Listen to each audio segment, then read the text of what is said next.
They essentially guaranteed that they're finally going to have the first guy in maybe 60 years that was a notable star start his career and perhaps end his career in a Cleveland uniform.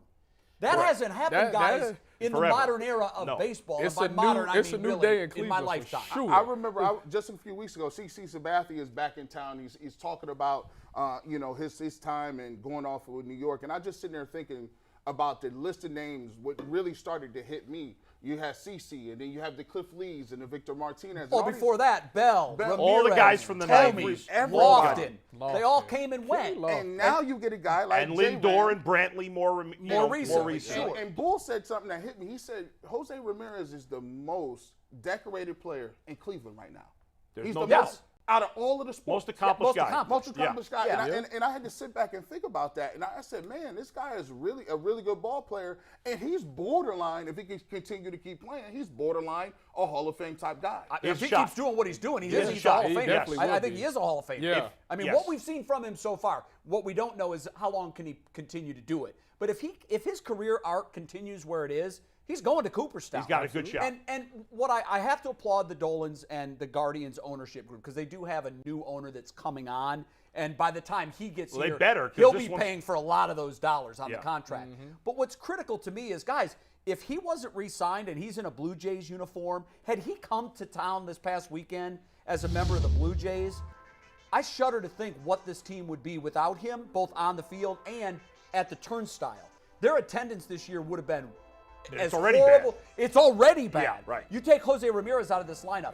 But you know what he's done by signing this contract extension, guys? This is the second team-friendly deal he signed. Yep.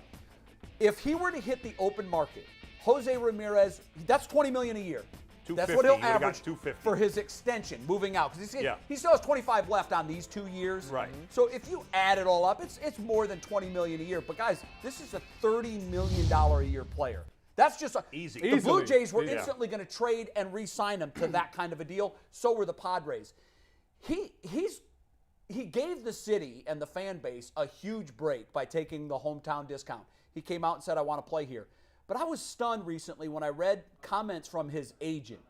His agent actually went public with the fact that this essentially was a bad deal.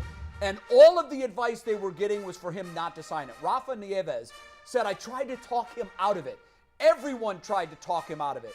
Is he underappreciated by the Cleveland fan base considering that he decided to come here at about a $10 million a year loss? Imagine that, guys. I think Guardians fans understand how good he is. Yes. I think the casual fan maybe not.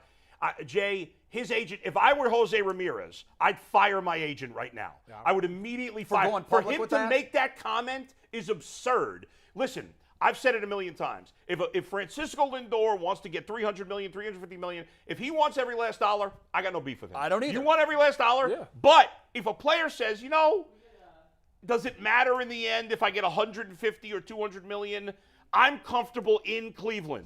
I'm happy here. Why am I going to rip a guy? Just like I'm not going to rip a guy for taking every last dollar, I'm not going to rip a guy who says my happiness and my comfort is more important. I have more respect for a guy doing that. No, I'm about to say, definitely got respect. Do you think it was more of a situation where he's saying, look, man, I know the value in Jose Ramirez. He gave you a discount. He's not saying that, I was trying to hate on the move. He's saying, look, my job is to get you the last. But everybody knows that, G. Yeah, everybody knows he could have gotten more. To G's point, here's what Rafa was doing. He comes off insecure. Right. What Rafa was doing was, for anybody that wasn't inside baseball that knew how this deal went down, he's protecting his reputation as an agent. Jay, everybody in the game knows it, though. Everybody in the game knows it. The diehard seam heads know that, but Bull, I'll tell you, I've dealt with agents long enough to know they've got two masters they're serving.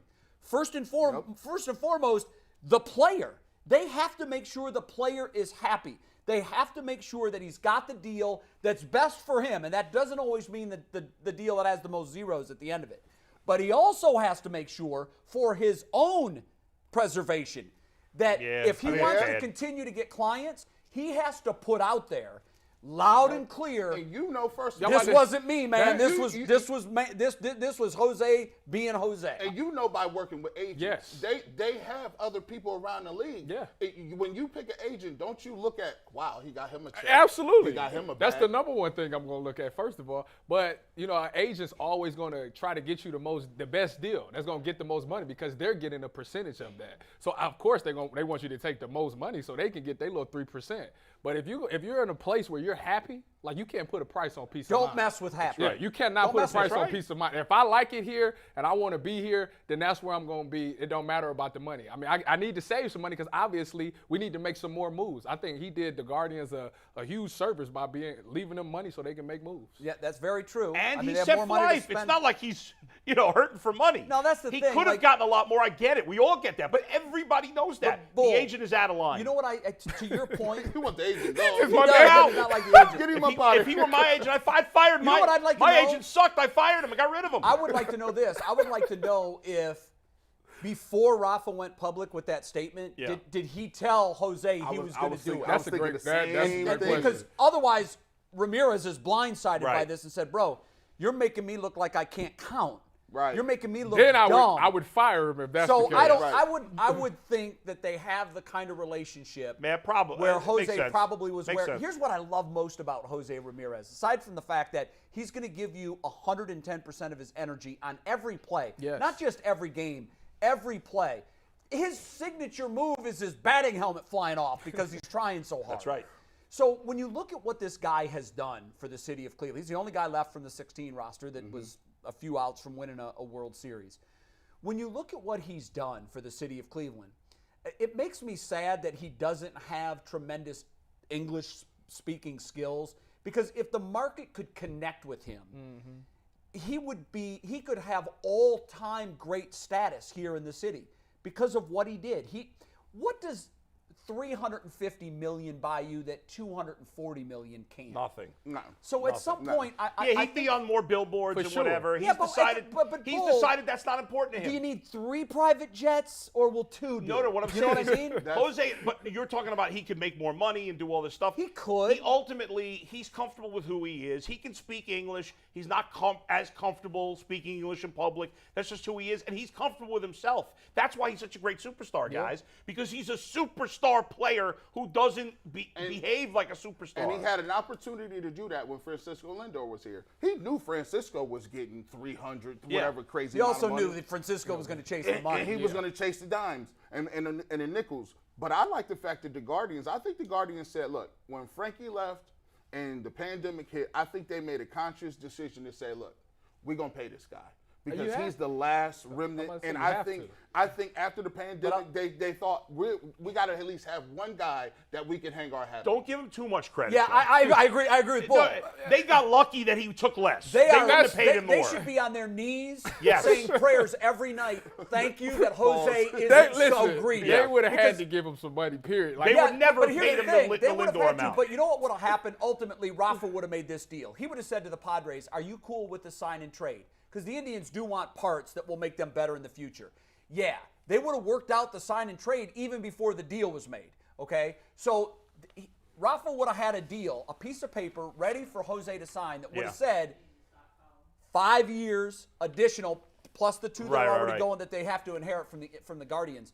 5 additional years at $175 million, because I believe he could have got that much. He could have got over $30 million a year. And at that point, the Guardians and Dolan, I don't even look. I would shudder to think what this team would be today. Right now, they're 14-14. They're 500. But now they got to take advantage of it, Jay. They got to spend J-Ram some money off on the other team. players. I know agree they with do, that. but they can. Right? They can though, because they didn't. Yes. Like I told anybody that would listen, you signed Frankie Lindor to a $35 million deal. Kiss your relevancy goodbye. This market can't support a player like that with that kind of a salary. If you don't believe me, go look and see what Detroit became after they gave Miggy that kind of money. They've been irrelevant Well, for the they last had a 7 much years. higher payroll. They did, though. but when they gave Miggy that money, it was so long-term in the future. Miggy already had a bad back at that point. Yeah, well, and that they're was a giving bad him decision. $35 million a year forever. They're still These teams can a spend, basement though. feeder because of that. Yeah, but these teams can spend. They not play the games. Guardians. The They Guardians, can spend a lot.